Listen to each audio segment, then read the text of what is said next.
The CoinDesk Spotlight is brought to you by Nexo, the place to earn on Bitcoin, Ethereum, and more. All right, joining us to discuss that executive order from the Biden administration and more markets analysis is Matt Homer, executive in residence at VC firm Nyca Partners. Welcome, Matt. So you said that you're mildly optimistic about this Biden executive order and perhaps irrationally so. Explain.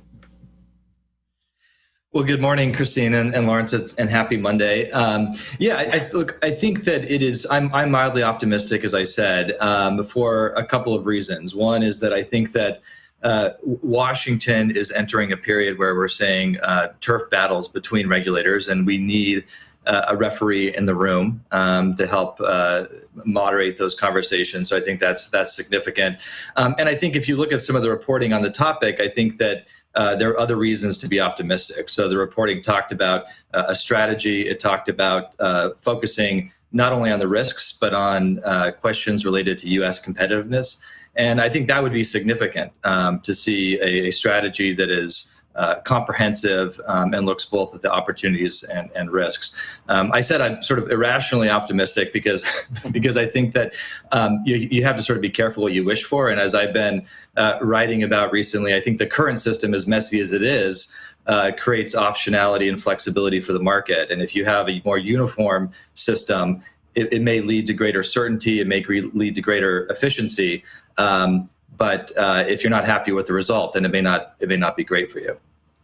I see you've also been commenting a lot on New York City Mayor Eric Adams and his incoming administration. I wonder what your thoughts on what he could bring to the table in terms of can he make New York a viable crypto hub?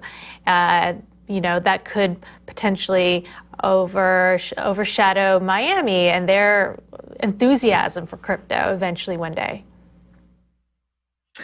Yeah, I'm very optimistic about Mayor Adams in New York City. I live in New York City and a big proponent of the city.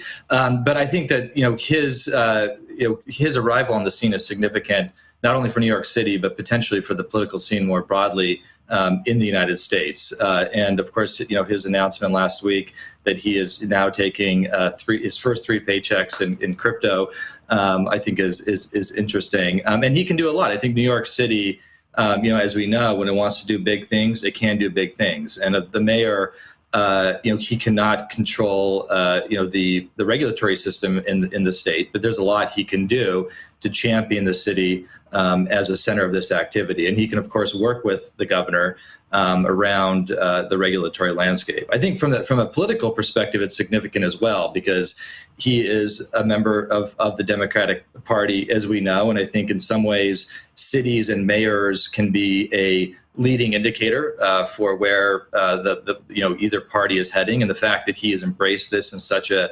significant way may suggest that it could be a trend we see in Democratic politics more broadly. And of course, we're entering a midterm election season, so it'll be exciting to watch that. Although, Matt, he doesn't come from the far left flank of the Democratic Party in New York State, which is gaining ascendancy in the Senate and the lower chamber in New York. So this might expose a conflict in how crypto is regulated ultimately in the state. And to that end, do you think that the bit license?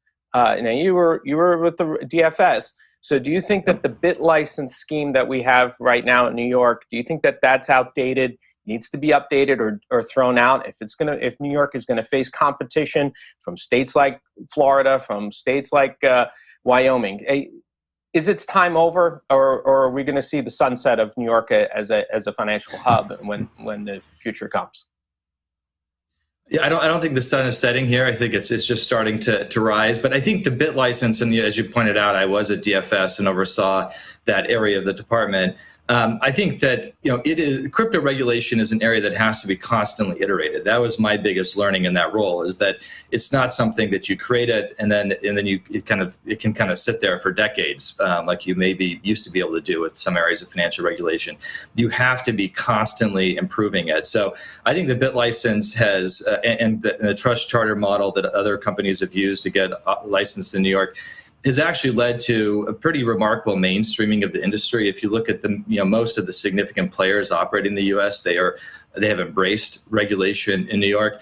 But I do think that the regulatory approach here in New York, as well as everywhere, has to be constantly iterated and improved. And I think we'll see that in New York.